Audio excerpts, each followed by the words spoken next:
Welcome to this edition of Backstage Pass with Leah Chang. I'm your host, Leah Chang. Today, I'm taking you inside the opening night of A Christmas Carol, a ghost story at Hartford Stage.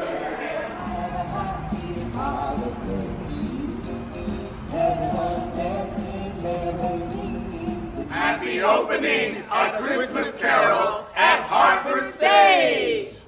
Hartford Stage is presenting A Christmas Carol, a ghost story of Christmas through December 24th. The holiday classic returns after a 3-year hiatus with original director Michael Wilson, who also adapted the play from Charles Dickens' novel At the Helm. Alan Gilmore leads the production as Ebenezer Scrooge. Noble Shropshire plays Mrs. Dilber and Jacob Marley, and Tony Award nominee John Andrew Morrison plays Bert and the Spirit of Christmas Present. The cast also features Eric Bloomquist, Vanessa R. Butler, Robert Hannon Davis, Ryan Garbayo, Rebecca Jones, Sarah Kellogg, Hero Marguerite, Maurizio Miranda, and Stuart Ryder, in addition to a company of youth actors from the greater Hartford region. Merry Christmas! Merry Christmas, Mr. Scrooge! As the herald angels sing, glory to the newborn King. Peace on earth and mercy mild, God and sinners reconciled. Joy all home, angels rise, glorious royal cosmos fly.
Welcome to this edition of Backstage Pass with Leah Chang. I'm your host, Leah Chang. Tonight, I got to enjoy the opening night performance of A Christmas Carol at Hartford Stage, and I'm now sitting here with the star Alan Gilmore, who plays Ebenezer Scrooge. Bah humbug. We're so thrilled and delighted to be here with you, Alan. I am thrilled to have you here. I've played Scrooge 14, 15, 17, 18, 19, 21, 22, 23, 8 times. Okay.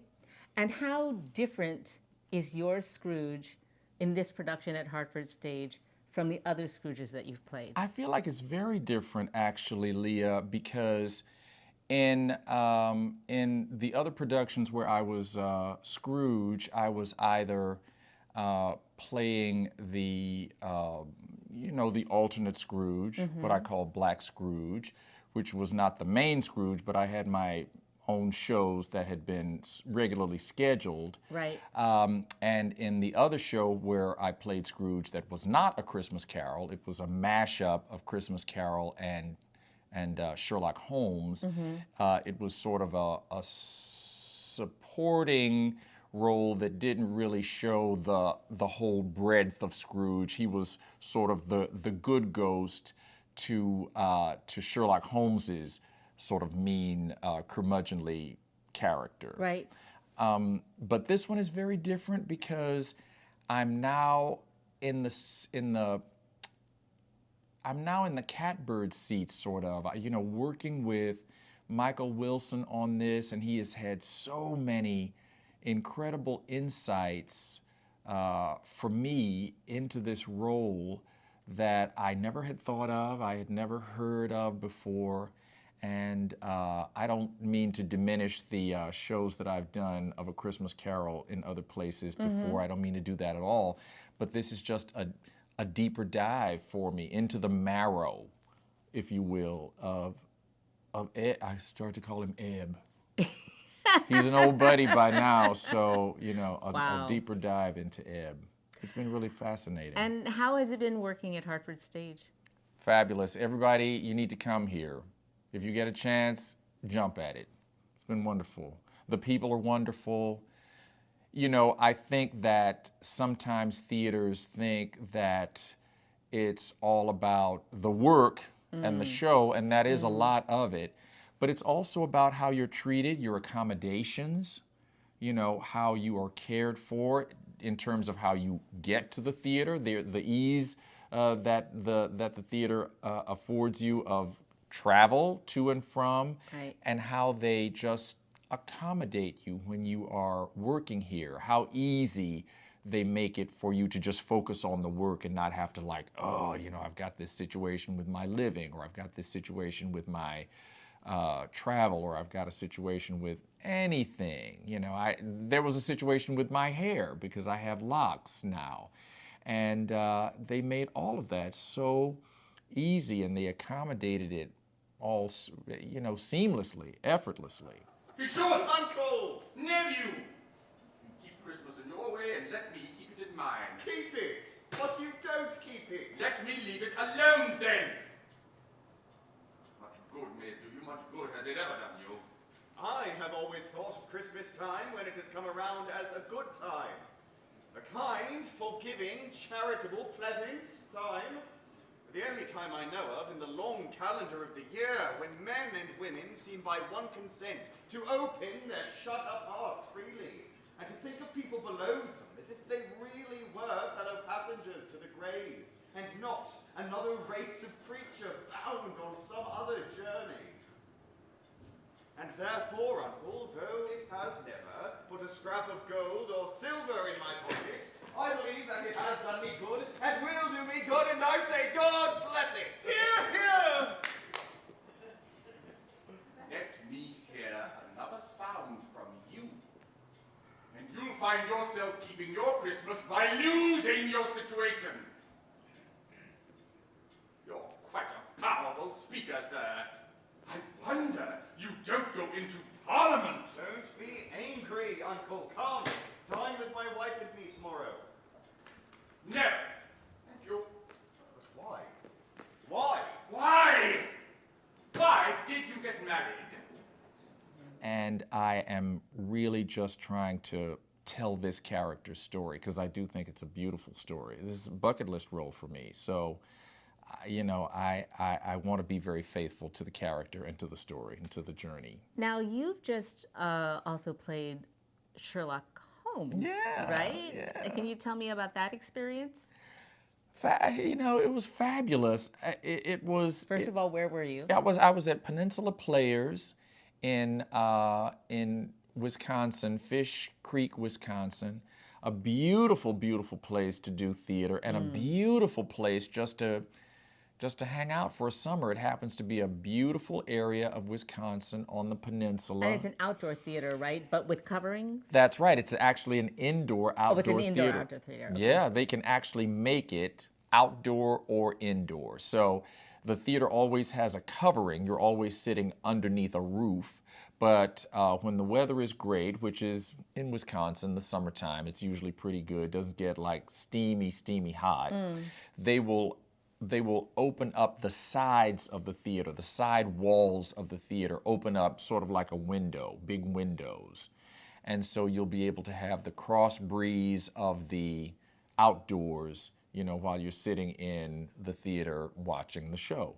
And then, of course, when we were doing Sherlock Holmes, when we were doing Baskerville, the weather was changing, so it was getting a little cooler, so that they would pull the wall, close the walls down so that it wasn't too chilly. Were you also getting fall foliage, or was it a little too early for that? Yeah, we started getting it. Yeah. Absolutely. Yeah, it was gorgeous.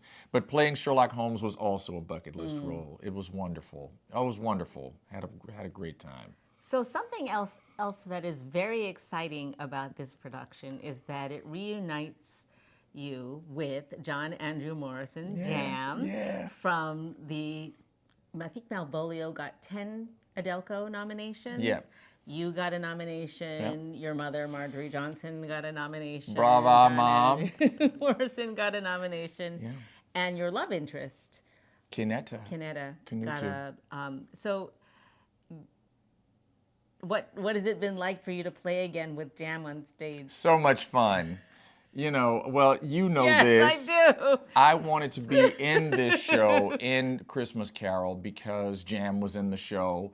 I thought that I was going to have another friend in the show. Right. But that didn't happen. That very dear friend was not able to do the show.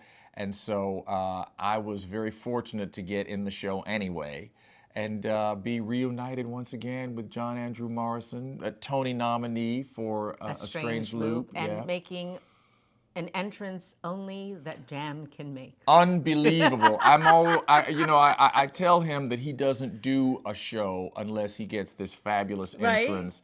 I think he has it written in his contract. Yeah. I mean, he had this incredible entrance in Malvolio, but this, I think, tops even that. Yeah. Yes, absolutely. And this incredible costume, Well, so many fabulous stars in this production of A Christmas Carol at Hartford Stage. Come and see it. They play until December 24th.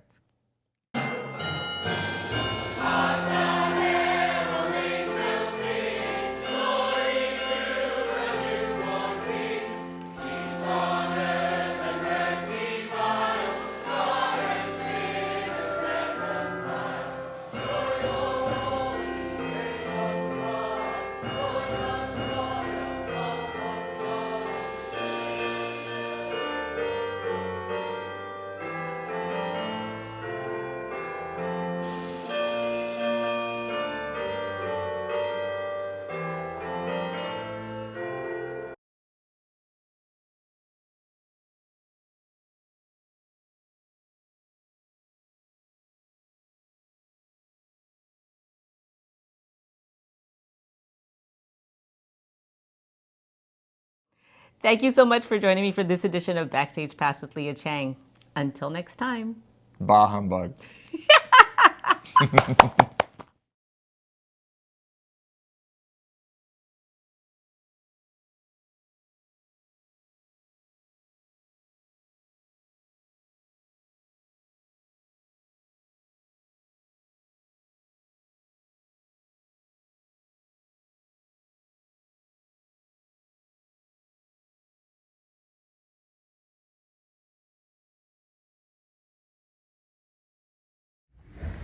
Thank you very much, my beautiful siblings.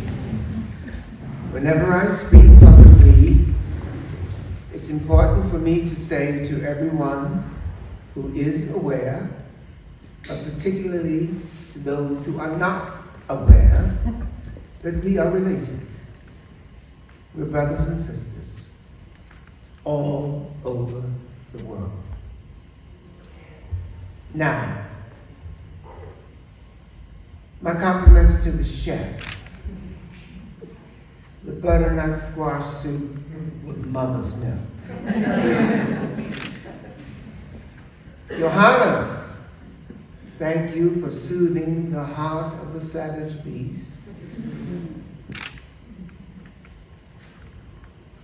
Jonathan and Susan Lipp, thank you for being our heroes.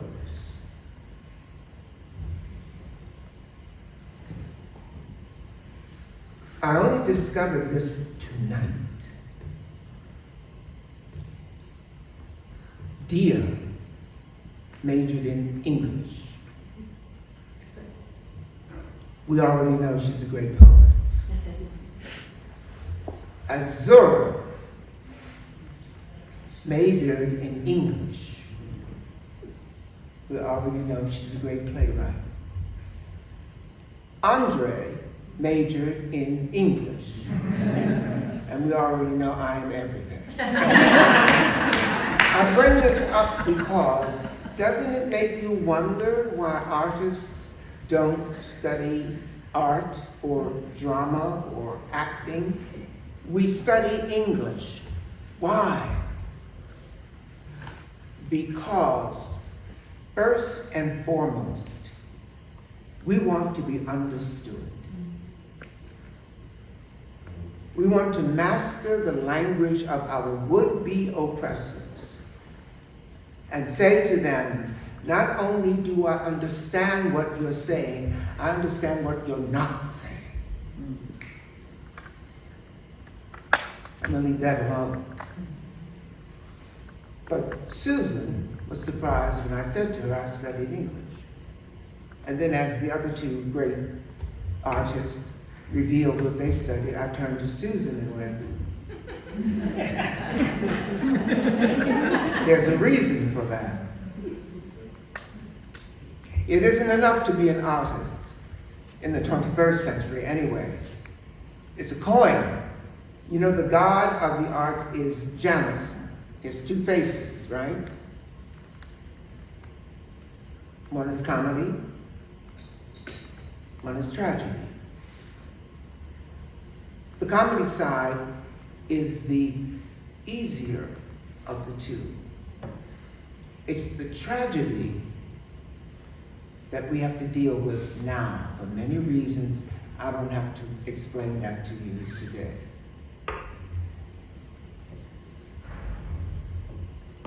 There are only 5 questions. Who, what, where, when, why? The artist who understands that her second face is as an activist knows that if you want to do your work well, you have to be able to answer each of those 5 questions. Each one begins with a W. Because not all spectators, not all audiences, not all supporters of the arts will articulate that we are looking for, 1, an answer to a question.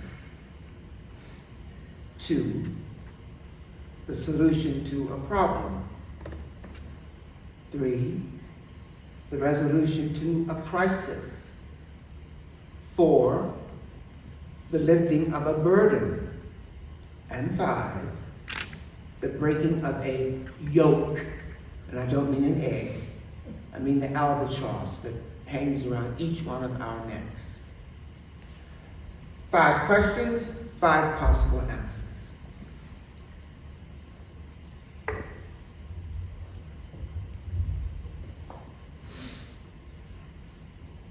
It is my responsibility as a mature artist, activist, to open doors and to leave them open so that those who are traveling in my wake can enter.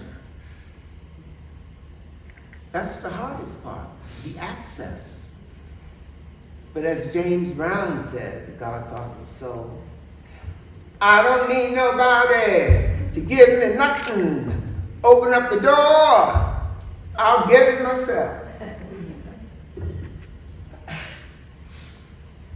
To blaze trails so that those who are traveling the journey behind you can find those little breadcrumbs, those little marks on the north side of the tree, so that they can wander at will and not become lost. None of this can happen if we don't have those individuals who can artfully and like the good activists support our efforts with cold cash. I'm not going to pretend. This is an appeal for everyone in this room to become the siblings of Susan and Jonathan Lipp. No donation is too small. And Lord knows no donation is too large. And I think, judging by the time that we have spent together tonight, laughing, commiserating, I would even dare say, approaching the precipice of love even. We're a peaceable crowd. But we all know that the world is in need of repair. And I'm not talking about the physical world, because Mother Nature and the four elements that constitute her can take care of that, as she has done long before we were on this planet that's ruled by gravity, and as she will continue to do long after we have left this planet. I'm talking about repairing the condition of humanity. Are we really, as Shakespeare says,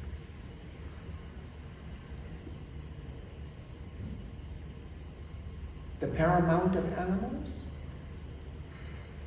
Are we the best that Mother Nature can do? It doesn't seem that way. We can do better, and we do it together.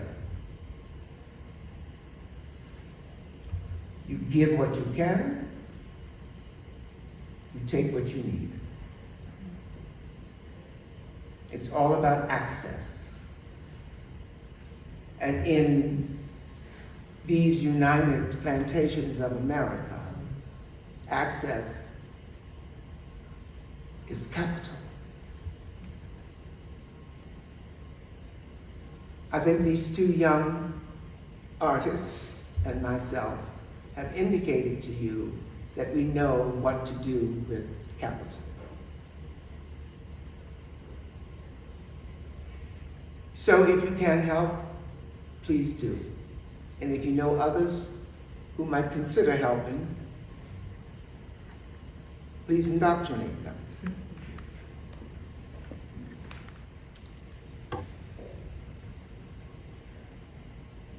If you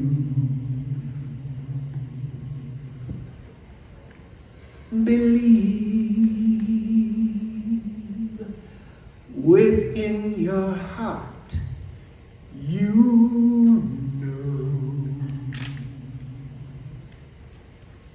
that no one can change the path that you must go. Believe what you feel. I know you're right because the time will come around when you say it's yours.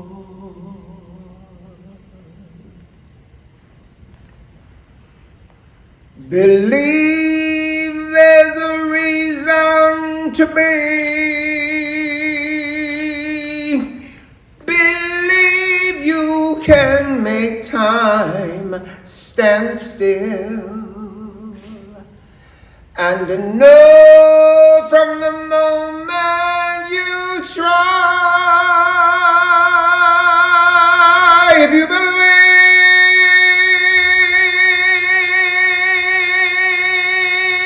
I know you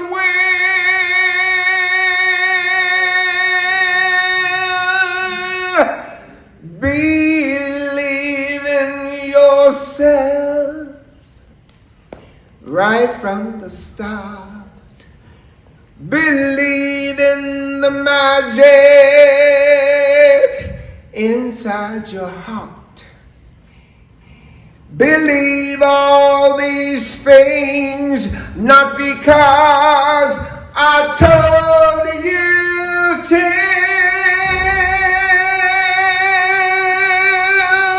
but believe in yourself. You must believe in yourself.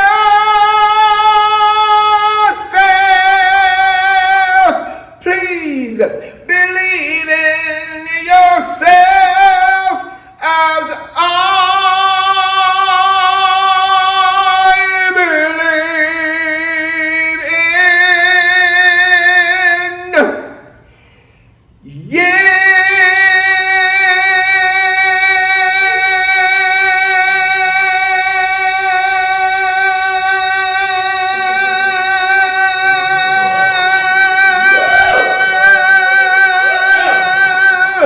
Thank you.